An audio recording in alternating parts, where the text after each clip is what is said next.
پہلے میں نے سوچا کہ یہ ویڈیو نہیں بناتے، لیکن پھر مجھے خیال آیا کہ یہ ویڈیو بنانی چاہیے۔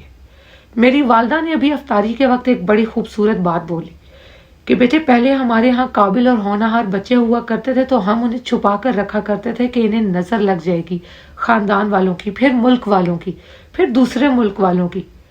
آج 7واں دن ہونے کو ہے، اظہر مشوانی غائب ہے۔ میری والدہ نے کہا کہ اگر اتنا قابل بچہ غائب ہو سکتا ہے تو اس ملک میں کوئی محفوظ نہیں ہے، اور مجھے یہ سن کر بہت تکلیف ہوئی۔ بہت ساری دعائیں کہ اظہر بہت جلد بخیریت ہم سب میں دوبارہ موجود ہوگا۔ اداروں سے درخواست ہے کہ ہمیں ہمارا بھائی ڈھونڈ کر دیں۔ شکریہ۔ پہلے میں نے سوچا کہ یہ ویڈیو نہیں بناتے، لیکن پھر مجھے خیال آیا کہ یہ ویڈیو بنانی چاہیے۔ میری والدہ نے ابھی افطاری کے وقت ایک بڑی خوبصورت بات بولی کہ بیٹے پہلے ہمارے ہاں قابل اور ہونہار بچے ہوا کرتے تھے تو ہم انہیں چھپا کر رکھا کرتے تھے کہ انہیں نظر لگ جائے گی خاندان والوں کی، پھر ملک والوں کی، پھر دوسرے ملک والوں کی۔ آج 7واں دن ہونے کو ہے، اظہر مشوانی غائب ہے۔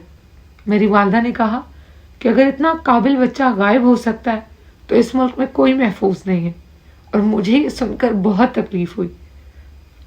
بہت ساری دعائیں کہ اظہر بہت جلد بخیریت ہم سب میں دوبارہ موجود ہوگا۔